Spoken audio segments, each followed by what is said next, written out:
ಧನುಸು ರಾಶಿಯವರಿಗೆ ಈ ವರ್ಷ ಸುಖ ಸ್ಥಾನದಲ್ಲಿ ಶನಿ ಸಂಚಾರ. ಕುಟುಂಬದ ಹೊರೆ ಹೆಚ್ಚಾಗ್ತಕ್ಕಂಥ ಸಾಧ್ಯತೆ. ಈಗಾಗಲೇ ಹೆಚ್ಚನ್ನ ಒತ್ಕೊಂಡ್ಬಿಟ್ಟಿದ್ದೀರಾ ಕುಟುಂಬದ ಹೊರೆಯನ್ನ.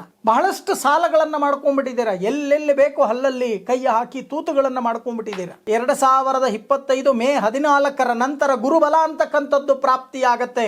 ಈ ಧನುಸ್ಸು ರಾಶಿಯವರಿಗೆ ಗುರುವೇ ಅಧಿಪತಿ.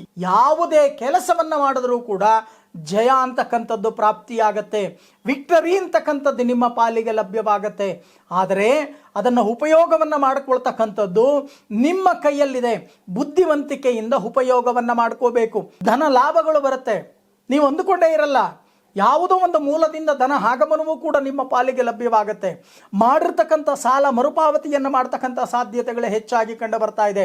ಆರೋಗ್ಯದಲ್ಲೂ ಕೂಡ ಅಭಿವೃದ್ಧಿಯನ್ನು ನೋಡ್ತಕ್ಕಂಥ ಒಂದು ಸಾಧ್ಯತೆಗಳು, ಇಷ್ಟಕಾಮ್ಯಾರ್ಥ ಫಲಸಿದ್ಧಿ, ಮನೋವಾಂಚಲ್ಯ ಫಲಸಿದ್ಧಿ, ಹೊಸ ಭೂಮಿಯನ್ನು ಕೊಂಡುಕೊಳ್ತಕ್ಕಂಥದ್ದು ಅಥವಾ ಭೂಮಿಯ ಅಡಮಾನ ಇಟ್ಟಿರ್ತಕ್ಕಂಥ ಭೂಮಿಯನ್ನು ಬಿಡಿಸ್ಕೊಳ್ತಕ್ಕಂಥದ್ದು, ಗೃಹ ಪ್ರವೇಶ ಮಾಡ್ತಕ್ಕಂಥ ಒಂದು ಶುಭ ಯೋಗ, ಭೂಮಿ ಪೂಜೆಯನ್ನು ಮಾಡ್ತಕ್ಕಂಥ ಒಂದು ಶುಭ ಯೋಗ, ಅಥವಾ ಇರ್ತಕ್ಕಂಥ ಕೃಷಿಕರೇನಾರು ಇದ್ದರೆ ಆ ಕೃಷಿಯಲ್ಲಿ ಬಹಳಷ್ಟು ಸವಲತ್ತುಗಳನ್ನು ಅನುಭವಿಸ್ತಕ್ಕಂಥದ್ದು, ಲಾಭದಾಯಕವಾಗಿರ್ತಕ್ಕಂಥ ಒಂದು ಬೆಳೆಗಳನ್ನು ಬೆಳೆದು ಅದರಿಂದ ಹೆಚ್ಚಾಗಿ ಲಾಭಗಳನ್ನು ಪಡಿತಕ್ಕಂಥ ಇಂಥ ಕೆಲಸ ಕಾರ್ಯಗಳು ಹೆಚ್ಚಾಗಿ ನಡೆಯುತ್ತೆ ಈ ವರ್ಷದಲ್ಲಿ ಗುರುವಿನ ಬಲದಿಂದ.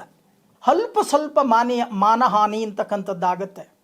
ಇರ್ತಕ್ಕಂಥ ಮರ್ಯಾದೆಯನ್ನು, ರೆಸ್ಪೆಕ್ಟನ್ನು, ನಿಮ್ಮ ಸ್ಥಾನದಲ್ಲಿ ಇರ್ತಕ್ಕಂಥ ಗೌರವವನ್ನು ನೀವು ಕಾಪಾಡಿಕೊಳ್ಳಿಕ್ಕೆ ಸಾಧ್ಯ ಆಗಲ್ಲ.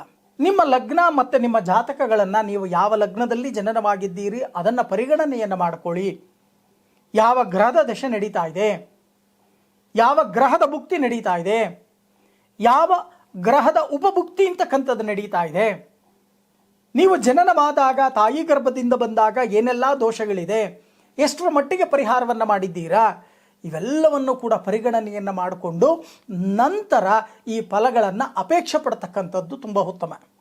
ಹಾಗಾದರೆ ಗುರುಗಳೇ, ನಾವು ಈ ವರ್ಷ ಯಾವ ದೇವರ ಪೂಜೆಯನ್ನು ಮಾಡಬೇಕು, ಯಾವ ದೇವರ ದರ್ಶನ ಮಾಡಬೇಕು, ಏನೆಲ್ಲ ಶಾಂತಿ ಪೂಜೆಗಳನ್ನು ಮಾಡಬೇಕು? ಗುರು ದತ್ತಾತ್ರೇಯರ ಚರಿತ್ರೆಯನ್ನು ಪಾರಾಯಣವನ್ನು ಮಾಡ್ತಕ್ಕಂಥ ಕೆಲಸವನ್ನು ಮಾಡಿ. ಒಮ್ಮೆಯಾದರೂ ಈ ವರ್ಷದಲ್ಲಿ 2025ರಲ್ಲಿ ಗಾಣಗಾಪುರದಲ್ಲಿ ಇರ್ತಕ್ಕಂಥ ಗುರು ದತ್ತಾತ್ರೇಯರನ್ನ ದರ್ಶನವನ್ನು ಮಾಡಿ ದೀರ್ಘದಾಂಡ ನಮಸ್ಕಾರವನ್ನು ಮಾಡಿ ಬನ್ನಿ.